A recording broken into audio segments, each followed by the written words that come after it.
Ilallah wahdahu la syarika lah wa asyhadu anna Muhammadan abduhu wa rasuluhu. Allahumma shalli wa sallim wa ala alihi wa sahbihi. Amma ba'd. Sidang jamaah zuhur yang dirahmati Allah Subhanahu wa taala. Saya kira mengisi kekosongan, kalau sudah protokol mengatakan seyogianya, itu berarti sudah siap-siap sudah siap-siap siapa yang akan dipanggil. Seyogianya pasti ada yang berhalangan. Jadi saya kira juga tidak ada masalah, yang penting terisi. Dan ini kita berada di penghujung bulan Ramadan. Saya di penghujung seperti ini sering isi ceramahnya memang diminta untuk menyampaikan persoalan zakat fitrah. Ya. Tadi subuh di Masjid Syekh Abdul Rauf, besok di mobilitas penduduk minta zakat juga. Tapi besok juga di Bapeda minta zakat. Tapi saya nggak mungkin dua tempat. Beberapa hari sebelum ini sudah masuk ke masalah zakat fitrah, diminta untuk sampaikan. Dan karena itu saya kira masalah ini penting, apalagi untuk Baitul Mal. Kita ini amil Baitul Mal semua. Jadi masyarakat sering mengajukan pertanyaan kepada kita tentang persoalan zakat fitrah ini.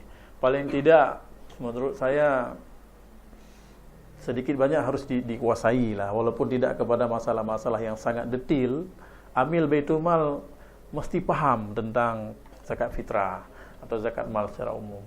Jadi karena itu ketika pertanyaan muncul, jangan nanti kita sebentar dulu, saya harus menyampaikan kepada kepala umpamanya. Jadi kalau pertanyaan seperti ini kan, kita harapkan kita mampu menuntaskan itu. Banyak pertanyaan yang muncul dan saya harap juga nanti juga akan banyak. Sidang jamaah zuhur yang berbahagia, mereview tentunya bahwa sebahagian kita sudah paham. Saya sering sampaikan itu, para ulama menyebut zakat fitrah itu sebagai zakat kepala. Artinya dikenakan pada setiap kepala. Beda dengan zakat mal. Zakat mal tidak pada setiap kepala. Zakat fitrah itu kalau mau diganti dengan istilah pajak kepala. Siapa punya kepala dia kena zakat. Kecuali orang yang nggak punya kepala.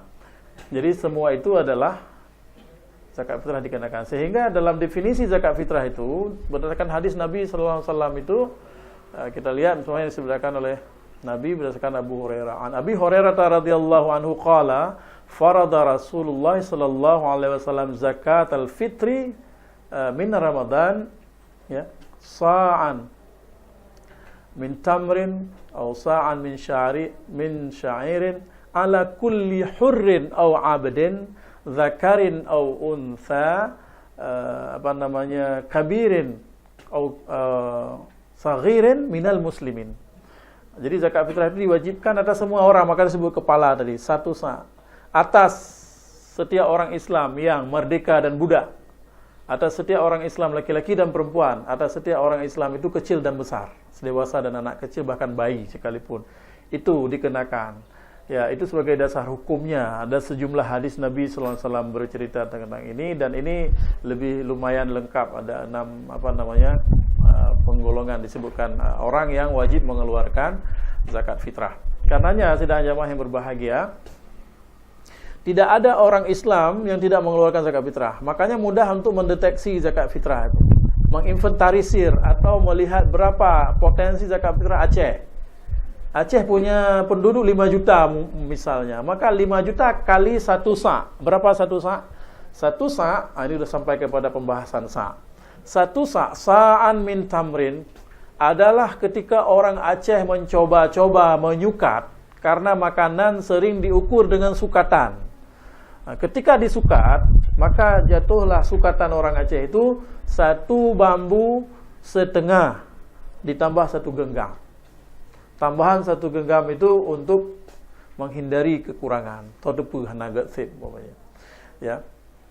Ketika dia ditimbang diukur dengan kaleng susu biasa yang orang pakai dulu, susu cap nona, sekarang susu carnation atau susu lain yang sama ukurannya, itu 10 kaleng susu. Orang Aceh menyebutnya dengan mok. 10 mok, padahal bahasa Arab 4 mud. Mud itu bukan mok. 10 mu, 4 mud, 1 sa', 1,5 bambu, atau 3 liter tambah 1 genggam, atau 2,8 kilogram. Nah, itu sudah sangat banyak satuannya ya. Itu namanya 1 sa. Ketika masyarakat bertanya, malam tadi saya di Kampung Keramat, setelah saya sampaikan ini, setelah tarawih langsung ada orang datang. Ketika kita menyebut 1 sa' itu ya dibayar dengan makanan pokok. Kenapa? Karena Nabi mengatakan dibayar dengan tamar atau syair, dibayar dengan kurma atau gandum. Tidak ada gandum di Aceh, tidak ada kurma di Aceh. Masyarakat Aceh membayarnya dengan beras. Kenapa masyarakat Aceh yakin sekali dengan beras padahal tidak ada hadis Nabi dalam beras? Bukan berdasarkan hadis Nabi orang Aceh bayar zakat fitrah dengan beras. Lalu dengan apa? Dengan analogi daripada ulama, pengkiasan daripada ulama, makna substansi hadis sa'an min tamrin au sa'an min syairin adalah substansi itu makanan pokok. Itu makanan pokok. Nah, kalau demikian, ulama itu menganalogi semua makanan pokok, semua yang dijadikan makanan pokok oleh berbagai macam negara di dunia ini, atau komunitas muslim di mana saja mereka berada, bayar zakat fitrah dengan makanan pokok. Maka orang Aceh bayar dengan beras. Kemudian muncul pertanyaan, bolehkah dibayar dengan nilai? Di situ nanti akan banyak masalah muncul. Ya, kita katakan bahwa siapa yang mengatakan ini makanan pokok? Yang mengatakan makanan pokok adalah mazhab Syafi'i, mazhab Hambali, mazhab Maliki. Siapa yang mengatakan boleh tidak dengan makanan pokok? Mazhab Imam Abu Hanifah yang mengatakan boleh dengan qimah. Qimah artinya adalah nilai. Bahasa sekarang adalah dengan uang. Pengganti daripada makanan pokok tadi. Jadi boleh dengan uang. Maka saya sampaikan itu kemarin ada berita di Serambi Indonesia Sabang, kampung Pak Said itu. Sabang dan Aceh Besar bayar zakat fitrah dengan beras. Hari ini ada lagi. Mungkin besok PD Jaya, ada nggak di PD Jaya sini? PD Jaya selalunya begitu. Karena Pak Sapuan. PD Jaya itu MPU-nya memang dari dulu mengeluarkan sebuah pernyataan di koran seperti ini bahwa tidak mestilah beras. Ya, tapi Aceh Besar saya juga tidak yakin orang Aceh Besar akan praktek sebagaimana yang disebut di koran kemarin. Terutama Aceh Besar yang ada di wilayah perbatasan kota Banda Aceh, dia tidak akan mau.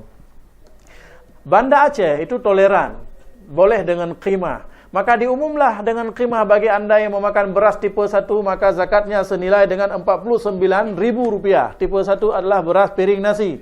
Siapa yang di antara Anda memakan tipe 2, yaitu beras ramos dan beras tangse, maka zakatnya senilai Rp39.000. Siapa yang makan tipe 3, maka Rp30.000. Siapa yang makan tipe 4 sekian, yang makan tipe 5 seperti beras dolok, beras pegawai negeri. Beras yang paling jelek kualitasnya adalah beras dolok. Itu sekian. Nah, masyarakat kita yang membayar dengan uang menggunakan dasar hukum Imam Abu Hanifah yang kita sebut tadi. Imam Abu Hanifah memahami ini dari hadis Mu'az bin Jabal. Ketika Mu'az bin Jabal dikirim ke Yaman oleh Rasulullah, di sana Mu'az bin Jabal pernah mengambil hasil pertanian daripada masyarakat Yaman, bukan dari hasil pertaniannya. Kalau mereka panen gandum, bukan gandum yang diambil oleh Mu'az, tapi yang diambil adalah hasil tenun. Kenapa hasil tenun? Karena waktu itu barang tenun itu lebih dibutuhkan waktu itu. Ya udahlah, nggak usah pakai itu gandum, bayar saja hasil tenun. Dari hasil tenun itu dimaknai itu adalah qimah. Itu adalah nilai. Dengan demikian boleh membayar zakat dengan nilai, bukan dengan barang tadi. Oh, itu hanya pendapat Imam Abu Hanifah. Kita di sini mazhab Syafi'i, itu masalah lain. Yang ingin kita sampaikan adalah dasar hukum membayar dengan nilai adalah dari mazhab Abu Hanifah. Setelah saya ceramah malam tadi, seorang orang yang sudah uzur, bukan uzur ya. Kita terkesan dengan fakir nanti uzur ya. Orang tua datang bertanya, bukankah yang dimaksud itu membayar dengan nilai, bukan dengan nilai yang kita sebut tadi 1,5 bambu beras? Ya benar, saya bilang. Benar begitu. Jadi kenapa enggak boleh saya sampaikan dalam ceramah begitu, akan karu, saya bilang. Kalau saya sampaikan tadi, itu kan sudah diumumkan sama panitia, di koran muncul tuh 49.000, Banda Aceh 50.000, Sabang umpamanya 45.000. Datang kita sampaikan bukan segitu. Jadi kacau. Makanya saya tidak sampaikan itu. Berapa sebenarnya? Ya, orang yang memahami, terutama ulama-ulama pesantren dayah. Kalau Anda mau membayar zakat fitrah dengan menggunakan nilai, dengan uang, tidak boleh diuangkan beras yang Anda makan. Kenapa? Karena beras itu bukan diukur dengan nilai. Beras itu ditakar dengan kurma dan gandum. 1,5 are kurma sama dengan 1,5 are beras. 1,5 are gandum sama dengan 1,5 are beras. Itu ditakar namanya. Kalau bayar dengan uang, kenapa nilai 1 are setengah ini yang diuangkan? Lalu yang mana? Yang diuangkan adalah nilai dari pertama sabda Nabi apa? Kurma. Uangkanlah dia dengan kurma. Maka siapa yang membayar dengan uang, satu orang membayar zakat fitrah sama dengan senilai 1,5 bambu kurma. Padu meyuk? Menurut kurma. Nah, menurut kurma kan? Atau 1,5 harga gandum, 1,5 bambu harga gandum. Betul ya, seperti itulah Tengku saya sampaikan. Tapi saya nggak sampaikan di forum, akan bermasalah. Jadi lagi drum yang pakai lagi lah. Mungkin Anda akan membayar zakat mungkin sekitar 100.000 satu orang. Menurut harga kurma atau harga gandum. Menyota bayu harga beruh mungkin 20.000. Tapi ketika tabayun harga kurma mungkin tidak cukup pun 100.000. Begitu sebenarnya. Yang tadi sebenarnya bukan, sebenarnya juga. Yang 49.000 sebenarnya juga, bukan tidak sebenarnya, nanti nggak sah zakat fitrah orang, ya kan? Jadi ketika ada masalah, ini yang saya maksud, semua amil harus memahami ini. Nanti pertanyaannya sampai kepada kita yang seperti ini, ya, terutama orang dari pesantren akan menanyakan, ya jawab seperti itu, seperti itulah yang sebenarnya. Yang tadi sebenarnya juga, ya, menurut pendapat yang lain. Baik, bapak-bapak dan ibu-ibu yang saya muliakan, itu namanya 1 sa' dari kadar zakat yang dikeluarkan dan juga daripada nilai terhadap zakat fitrah itu sendiri. Berikutnya adalah yang menariknya, zakat fitrah ini dia dikenakan oleh syariat Islam sama itu 1 sa' untuk orang paling kaya dan orang paling gembel. Orang miliarder, ya kan? Dia 1 sa' juga. Zakat fitrah yang harus dikeluarkan itu 1 sa' juga. Itu orang yang kalau di Jawa itu gembel yang di bawah jembatan Semanggi sering dikasihkan contoh. 1 sa' juga. Zakat fitrahnya 1 sa' juga, tidak beda. Paling beda pada kualitasnya maka akan berbeda sedikit. Tapi ukurannya adalah 1 sa'. Tidak boleh lebih daripada 1 sa'. Maka Imam Malik mengatakan, kata Imam Malik, kalau 1 sa' sajalah. Jangan lebihkan. Lebihkan itu tidak baik, jadi makruh. Kenapa? Karena Nabi sudah bilang 1 sa'. Kalau Imam Syafi'i bukan. Imam Syafi'i itu harus ikhtiyat. Ikhtiyat itu kalau sampai Anda ukur. Kalau tidak bagaimana? Lebihkan dong sedikit. Maka orang Aceh melebihkan 1 genggam.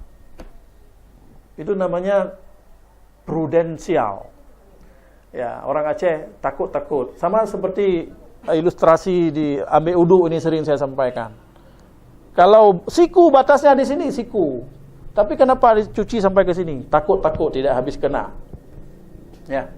Jadi seperti itu. Bapak-bapak dan ibu yang saya muliakan. Jadi itu 1 sa' ukurannya segitu dikenakan atas semua orang muslim. Kemudian kaya dan miskin adalah sama ukurannya, berbeda dengan zakat mal, ya, sama ukurannya.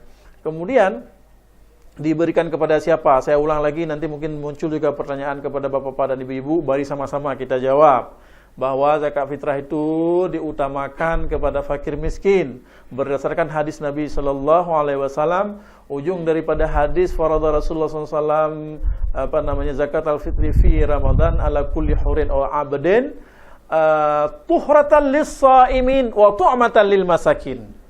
Bahwa zakat fitrah itu diberikan untuk menyucikan orang-orang yang berpuasa daripada sifat-sifat hati mereka yang tidak terpuji dan memberi makan fakir miskin. Dari ujung hadis ini dipahami oleh jumhur ulama Malikiyah, Hanabilah, Hanafiyah, mazhab Maliki, mazhab Hanafi, mazhab Hambali, ini zakat fitrah hanya diberikan kepada fakir miskin saja tanpa diberikan kepada senih lain. Tanpa diberikan kepada senih lain. hanya Imam Syafi'i dari mazhab tadi, bukan pendapat jumhur, berarti Imam Syafi'i membenarkan zakat fitrah itu diberikan kepada senih-senih yang lain. Karena itu di Aceh ada senih lain selain daripada fakir miskin. Menarik ketika pendapat jumhur itu kepada fakir miskin, karena ada kaitan dengan hadis Nabi yang lain. Apa kaitan hadis Nabi yang lain? Bahwa Nabi mengatakan supaya masyarakat fakir miskin itu tidak menjadi pengemis pada hari raya Idul Fitri. Atau hadis idza a'taitum fa'aghnu, apabila kamu beri zakat fitrah, cukupkan kebutuhan mereka di hari raya. Ini yang ingin dicapai pada pemberian zakat fitrah. Makanya diharapkan amil pun tidak ambil zakat fitrah. Amil orang kaya, umpamanya di kampung kita, kampung Pak Adenan menjadi amil. Punya kecok cik 5 hari, emang kepa perlu 5 hari Pak Adenan. Nah, kira-kira seperti itu. Orang mampu kan lebih baik tidak mengambil, seperti kita memelihara anak yatim. Fa in kana ghaniyan falyasta'fif wa in kana faqiran falyakul bil ma'ruf. Itu untuk anak yatim begitu. Apabila kamu orang mampu, lebih baik kamu menahan diri, enggak usah ambil. Kalau kamu orang fakir ya silakan ambil. Nah, begitu kira-kira. Amil begitu diharapkan. Kalau memang amilnya adalah orang yang mampu, sebaiknya tidak perlu mengambil, apalagi pada zakat fitrah, pulkan kepada mustahik fakir miskin tadi. Makanya mustahik fakir miskin tadi ketika pulang dia memang membawa pulang jumlah yang besar, uang yang banyak. Ya. Saya terluput menyampaikan tadi ada logika Imam Abu Hanifah. Ketika Anda membayar zakat dengan nilai atau dengan uang, itu ada keuntungan bagi masyarakat miskin. Dia terhindar daripada inflasi. Tapi kalau beras semata-mata yang dia terima, maka tindakan pertama ketika dia pulang, dia menjual dulu sebahagian beras itu. Dan itu terjadi inflasi. Karena berasnya sudah bercampur dengan 4 kualitas tadi. Atau 5 kualitas tadi. Hanalenan. Tipe sa sampai tipe 5 menjampu ada tabau kude. Bahasa saya di Aceh Utara kude. Minta maaf lah. Beng lah, ilah. Beng awak matang. Beng. Tapi beberapa desa sajalah. Ketika kita bawa ke kedai, orang kedai pun susah ini menetapkan ini tipe berapa nih beras nih, kualitas berapa nih, nggak tahu dia. Akhirnya dia menebak-nebak dan meminta menyojit sekilo sekian, ya kami beli. Itu zakat fitrah yang tidak diketahui lagi kualitasnya, sudah kualitas lain, sudah bercampur. Dan dia akan rugi ketika itu, dia menjual setengah karung umpamanya. Setengah karung lagi untuk dimakan, setengah karung untuk dijual. Tujuan jual apa? Untuk membeli pakaian anaknya. Untuk membeli berbagai macam kebutuhan menghadapi Idul Fitri, bahkan megang kalau orang di Aceh. Sidang jemaah yang berbahagia, itu kata Imam Abu Hanifah, itu menghadapi kerugian. Orang miskin ini mengalami kerugian kalau dengan beras saja, dengan makanan pokok saja, tanpa dikonversi kepada uang. Sebaiknya itu kepada uang, boleh dengan uang, apalagi untuk konteks hari ini sangat bagus kalau itu diberikan dengan uang, apalagi Aceh sebahagian beras, sebahagian uang. Otak gua urang kasir nabrih napeng. Berikutnya sidang jemaah yang berbahagia, diberikan kepada masyarakat fakir miskin. Diharapkan amil tidak mengambilnya kalau boleh. Kalau memang harus ambil silahkan ambil. Tapi amil sering saya sampaikan walaupun berulang-ulang, minta maaf di antara jamaah yang ada mendengar ceramah saya, itu ujrah misil. Artinya yang boleh diambil oleh amil berapa jam dia kerja untuk 1 malam 2 malam itulah yang berhak dia, yang boleh dia ambil. Maka tidak mungkin seorang amil itu membawa pulang beras zakat fitrah itu banyak. Nggak ada logikanya karena dia hanya bekerja sebentar saja. Insidentil kerjanya. Cuma 1 malam, 2 malam, dan 1 malam itu mungkin sekitar 2 jam saja. Nah, seperti itu, sidang jemaah yang berbahagia. Jatuhnya pada waktu pembayaran zakat fitrah itu jatuhnya ketika terjadi futur. Futur itu tenggelamnya matahari pada tanggal 29 Ramadan atau 30 Ramadan. Begitu bunyi serene pada hari terakhir Ramadan, itu waktu jatuhnya wajib zakat fitrah. Kata itu merupakan rukun daripada zakat fitrah, menghadapi waktu ujung daripada akhir Ramadan dan awal daripada bulan Syawal. Seseorang yang meninggal pada hari terakhir Ramadan, belum terbenam matahari, dia tidak wajib mengeluarkan zakat fitrah. Urang habis umur poh 6 seput. Buka puasa poh padu. Poh 7 kurang 5. Habis umur poh 6. Waktu zakat fitrah belum wajib. Tapi kamu akan bayu Pak, 27 puasa akan bayu. Kampung Keramat nanti malam pun bayu. Itu malam padu, malam 27 kan? Ya sudah. sudah bayar nggak apa-apa. Tapi bukan zakat fitrah karena orangnya belum wajib membayar. Wajib membayar ketika waktu berbuka sampai. Demikian juga anak yang lahir. Apabila anak bapak, anak ibu lahir dia, ketika sudah habis Ramadan, lahirnya pada malam hari raya, itu pun tidak perlu bayar zakat fitrah. Karena itu dianggap dia sudah melewati batas waktu. Terserah daripada perbedaan pendapat. Di sini ada dua pendapat yang mewajibkan dan ada yang tidak mewajibkan.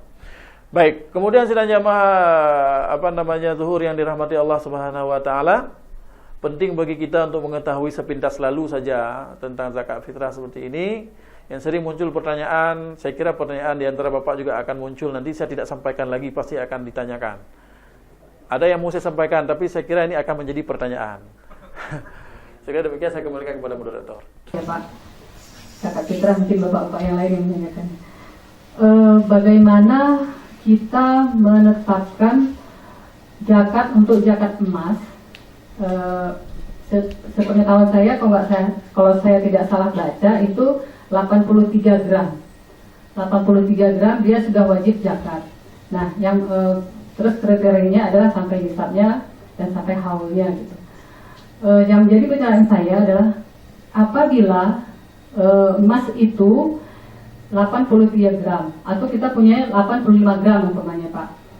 Apakah yang sisa dari 83 gram itu yang kita wajib zakatkan atau memang dari 1 gram sampai ke 85 gramnya? Itu menjadi pertanyaan saya Pak. Terima kasih. Assalamualaikum warahmatullahi wabarakatuh. Warahmatullahi wabarakatuh. Barangkali ini singkat saja Pak, terkait dengan hukum zakat kita domisili. Karena ini permohonan dari kampung dengan dua rumah sudah beli beras, dapat pulang cepat ke kampung atau ke rumah istri, ke rumah saya sendiri. Jadi di mana misalnya kita di Banda Aceh, pulang ke kampung, zakat fitrah itu apakah di desa setempat boleh nggak kalau dibayar di desa yang lain ketika kita nggak ke sana, tapi dibayar oleh orang tua misalnya, seperti anak di rantau dibayar oleh orang tuanya, kemudian dia di rantau. Nah, mungkin itu aja. Assalamualaikum warahmatullahi wabarakatuh. Nah, mungkin singkat saja pertanyaannya. Kalau misalnya ibadah puasa, kalau bulan Ramadan ini kita nggak bisa berpuasa, kita masih bisa membayarnya di bulan yang lain. Terus kalau misalnya zakat ini tidak kita tunaikan tahun ini, apakah tahun depan kita bayarnya 2 saat atau seperti apa? Ini itu saja. Assalamualaikum warahmatullahi wabarakatuh. Baik, terima kasih Ibu. Ya, kalau disebut salah baca tadi 83 gram, saya kira memang salah baca lah. 83 gram itu seringnya yang kita temukan tuh kalau dalam takaran hadis Nabi disebut dengan 20 dinar. Jadi zakat emas adalah 20 dinar. Ketika digramkan dengan emas murni, sering kita temukan dalam literatur fikih adalah 85 gram. Bukan 83 gram. Kalau 83 gram ketika dibulatkan menjadi 84 juga, bukan 85. Tapi yang sering kita temukan adalah 85 gram untuk emas murni. Emas murni itu dianggap emas yang seukuran yang disebutkan oleh Nabi dengan ukuran 20 dinar untuk emas murni. 20 dinar emas murni. Saya ingin tambahkan, nanti siapa tahu Ibu juga baca, ada yang disebut dengan 94 gram atau 93,6 dibulatkan menjadi 94 gram. Itu nisab zakat emas yang ada di pasar hari ini. Kalau ibu-ibu mau membayar zakat emas dengan nisab zakat 94 gram emas, ibu bisa dibenarkan secara syariat. Karena itu ulama telah memutuskan emas yang ada di pasar hari ini adalah tidak semurni emas yang ada dalam laboratorium sebagaimana ditemukan kepingan-kepingan emas masa dulu yang disebutkan oleh Nabi dengan emas dinarnya. Kalau ibu mau menggunakan 85 gram sebagai nisabnya, itu juga tepat. Karena yang dimaksudkan oleh Nabi memang 85 gram untuk emas murni. Walaupun emas kita bukan murni, kita gunakan aja 85 gram sebagai nisab paling bawah. Bagus untuk menyucikan harta. Pertanyaannya adalah, apakah dari 1 gram dibayar zakat, ataukah yang lebih daripada 85 gram, di atas 85 gram? Ya tentu totalitas dia, akumulasi dari 1 gram sampai 85 gram. Dari 1 gram sampai 90 gram, dari 1 gram sampai 120 gram, dari 1 gram sampai 200 gram. Jadi dibayar zakatnya 2,5% dari 100 gram, 2,5% dari 200 gram. Ya. Saya kira ibu ini bertanya tadi tentang bolehkah mengurangi perhiasan yang saya pakai. Rupanya bukan itu pertanyaannya. Oh, tambah itu. Ya, kalau mau tambah itu ya dikurangi kan? Boleh dikurangi perhiasan. Tapi perhiasan dikurangi harus hati-hati. Jadi artinya boleh mengurangi perhiasan, tidak sembarangan pengurangan. Tidak sembarangan pengurangan. Ada orang yang mencari helah ketika mau mengurangi. Bagaimana mencari helah? Dia menggunakan emas di tangannya bertukar-tukar antara satu model di tangannya dengan model yang lain. Dia menggunakan kalung di lehernya bertukar-tukar antara satu model dengan model yang lain. Dia berniat, dia menghindari zakat. Ini kan saya pakai nih, yang ini kalung saya pakai, yang itu kalung saya pakai, yang ini gelang saya pakai, yang itu gelang saya pakai semua. Akhirnya dari 100 mayam yang 80 mayam mau pakai karena bertukar-tukar. Nah, itu mencari helah, kan? Tapi bukan ibu di sini. Itu yang kita ingin sampaikan. Ibu sini memang sudah ikhlas bertanya seperti itu. Ini sering muncul pertanyaan seperti ini. Tidak boleh dikurangi, ya. Ada batas dia pengurangannya. Pengurangannya hanya boleh sebatas uruf. Sebatas uruf. Sebatas uruf perhiasan seorang perempuan. Sebatas mana uruf? Relatif sekali memang. Relatif sekali memang. Perhiasan seorang perempuan Aceh menggunakan kalung umpamanya. Berapa mayam kalung seorang ibu-ibu di Aceh? Coba ibu jawab. 8 mayam misalnya. Berapa ibu pakai di tangan kanan emas? 8, sudah 16 mayam. Berapa ibu pakai di telinga kiri kanan? Jangan 1 gram. 1 gram kecil sekali. Katakanlah 1 mayam, sudah berapa? Sudah 17 mayam. Berapa ibu pakai di jari, di cincin? 2 mayam, sudah 19 mayam. Sudah 19 mayam. Ini pakai mayam dulu ya, biar mudah. Ada lagi, ada dipakai di mana? Ada di kiri kanan. Mungkin ada, kalau orang India mungkin pakai di hidung. Atau di kaki. Ya kita urufnya orang Aceh sudah disampaikan sama ibu tadi. Itu kita jadikanlah sebagai uruf. Seorang perempuan Aceh, dia urufnya 19 mayam. Nah, dikurangilah 19 mayam. Itu uruf namanya. Ya, relatif Pak. Orang lain menghitungnya 22, ya silakan. Kurangi 22 mayam. Saya istrinya juragan. 25 mayam saya baru layak karena raya-raya silakan kurangi 25 mayam. Tapi para ulama membuat batas, jangan lebih daripada 1 nisab. Karena Anda tidak layak menggunakan emas di atas 1 nisab. Nanti seperti toko emas berjalan. 1 nisab berarti berapa mayam? 28 mayam menurut Muh Kecil Lemi atau 25 mayam menurut Mas Birun. Itulah batas yang boleh dikurangi kalau mau dikurangi. Dan ada masalahnya ketika dikurangi begini, logika sederhana ya. Ibu memiliki, kita sebut nisab loh. Nisab tadi 28 mayam Banda Aceh. Kalau ibu memiliki emas 40 mayam, dikurangi 28 mayam, berapa tinggal? 12 mayam. 12 mayam dilihatlah pada batas nisab. Apakah sampai nisab 12 mayam? Tidak, maka ibu tidak bayar zakat. Nah, sekarang ibu punya emas 60 mayam. Coba kita hitung. Ibu punya emas 60 mayam. Ibu kurangi dia, berapa tadi? 19 mayam. Coba 60 kurang 19 berapa? 41 mayam. Berapa batas nisab? 28. Berarti kena nisabnya. 2,5% dari 41 mayam. Cuman kita kadang-kadang perang di batin. Kalau emas kita cuma 50 mayam tadi. Ini kalau terlalu tinggi dikurangi memang enggak harus dibayar. Kalau terlalu rendah dikurangi memang enggak cukup. Jadi seperti itu. Bahwa zakat itu boleh dikurangi perhiasan, tapi perhiasan itu tidak boleh ditukar-tukar, hanya toleransi saja. Dianggap perhiasan itu melekat pada seorang perempuan. Karena kalau perempuan tidak ada perhiasan itu memang perempuan tidak cantik. Sehingga yang disebut dengan perhiasan kepada pemahaman-pemahaman yang lain. Ya, perhiasan perempuan itu memang perhiasan, identik dengan perhiasan.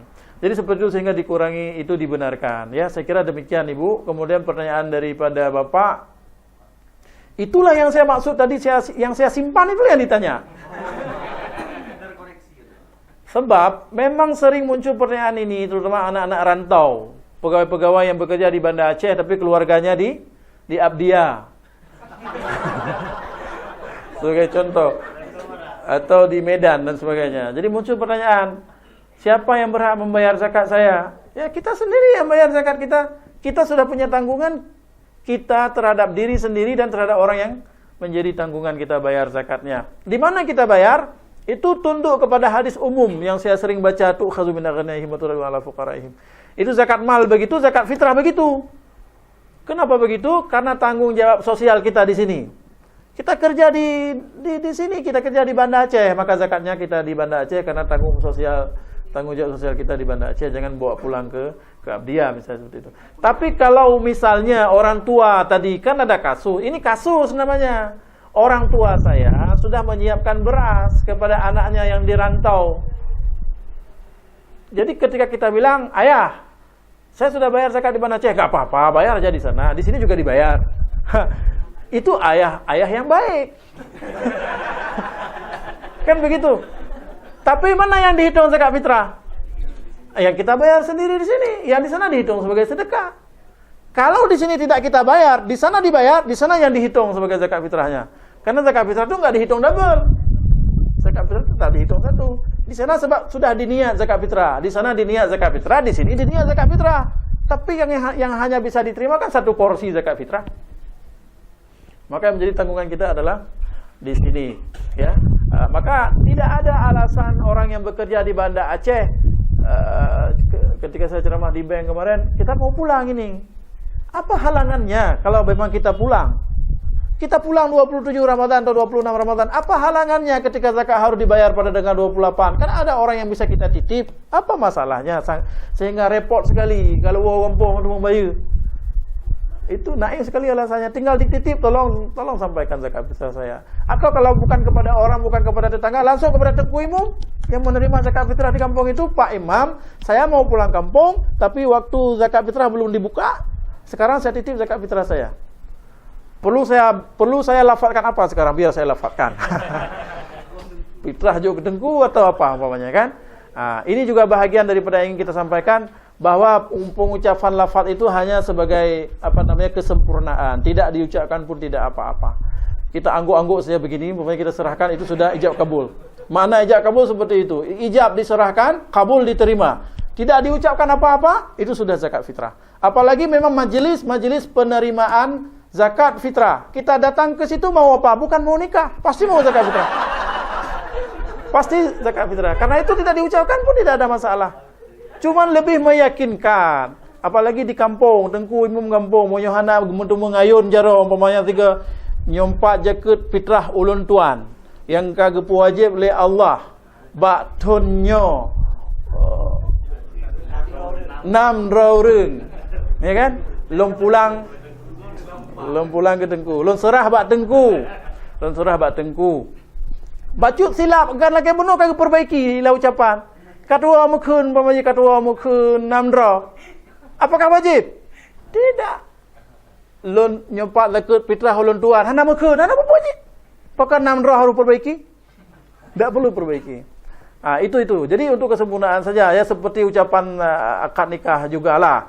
Ketika saya terima nikah si Fatimah binti Muhammad untuk saya dengan mahar 10 mayam emas dibayar tunai. Kan udah lengkap kan? Udah lengkap. Ditanya sama bagaimana saksi? Kuring mendengar baca. Tujuannya disuruh ulang sekali lagi. Karena agak terang menurut Tengku ini ulang 3 kali. Padahal tidak mesti dijawab seperti itu. Saya terima. Itu sudah halal suami istri. Karena Arabnya qabil tu. Saya terima. Memangnya ada terima lain nggak di situ? Makanya sah. Nah, zakat fitrah juga seperti itu. Maka cukup mudah kita memberi alasan ketika bayar zakat via ATM. Baik apa dah lo awak Baitul Mal ya awak lain. Ya kai bayi je ke ATM 4 nit. Nampak lafaz yang kai awak Baitul Mal. Kaji bayi je ke ATM. Kaji koh bak pulsa HP. Dia hidup di zaman unta berarti. Kira-kira seperti itulah. Baik, ada lagi? Ya, silakan.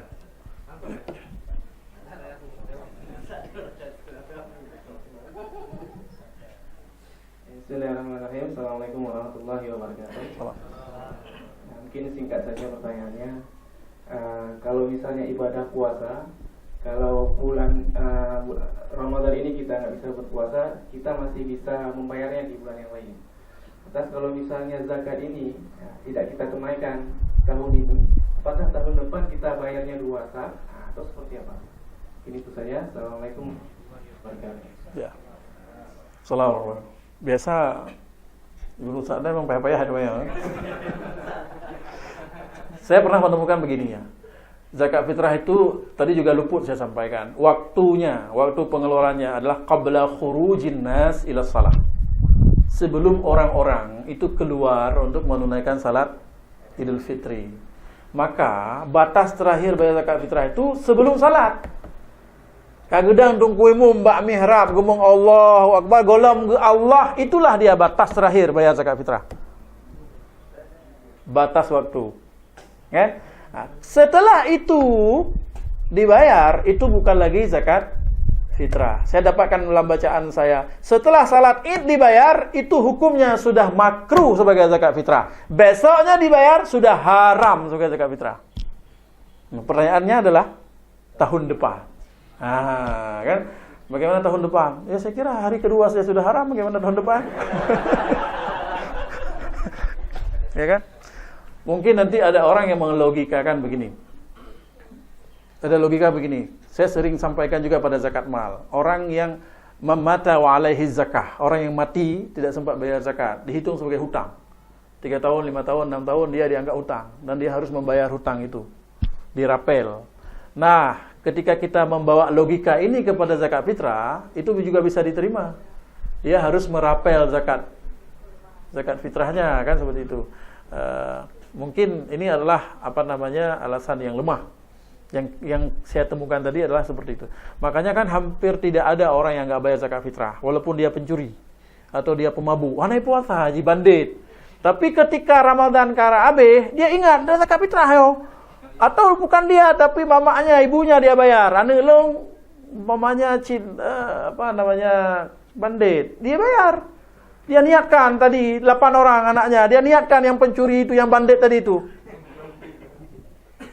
Jadi dengan demikian zakat fitrah itu memang hampir tidak ada orang yang mangkir dalam bayar. Walaupun hendak sembahyang dan sebagainya. Tapi ramai orang yang tidak bayar zakat mal. Kalau zakat fitrah, insyaallah lah hampir semua orang bayar, kecuali memang orang-orang yang memang sama sekali tidak paham. Klopri mungkin kan, sama sekali dia nggak tahu. Dia tidak dekat dengan agama sama sekali, nggak pernah dengar pun apa zakat fitrah. Atau orang tuanya memang dia lahir daripada keluarga yang seperti itu, kama ayah hamunan aneng lebih lawan laginya, dia tidak tahu ada zakat fitrah. Kalau tidak, maka apalagi di Aceh, ya itu hampir semua, ya, hampir 100% ya, mungkin 99, sekian persen itu bayar zakat fitrah di Aceh. Apalagi ada tengku yang bilang, hai zakat fitrahnya sama dengan perangko. Ada kan? Ada tengku bilang di kampung, perangko apa? Perangko untuk menyampaikan pahala kepada Allah. Kalau tidak ada zakat fitrah, itu pahala puasanya tidak akan terkirimkan. Dibilang sebagai perangko. Terserahlah mau diilustrasi seperti apa. Saya kira demikian Bapak Ibu yang berbahagia, semoga bermanfaat. Subhanallah wa bihamdihi, subhanakallahumma wa bihamdika, asyhadu an la ilaha illa anta, astaghfiruka wa atubu ilaik. Assalamualaikum warahmatullahi wabarakatuh.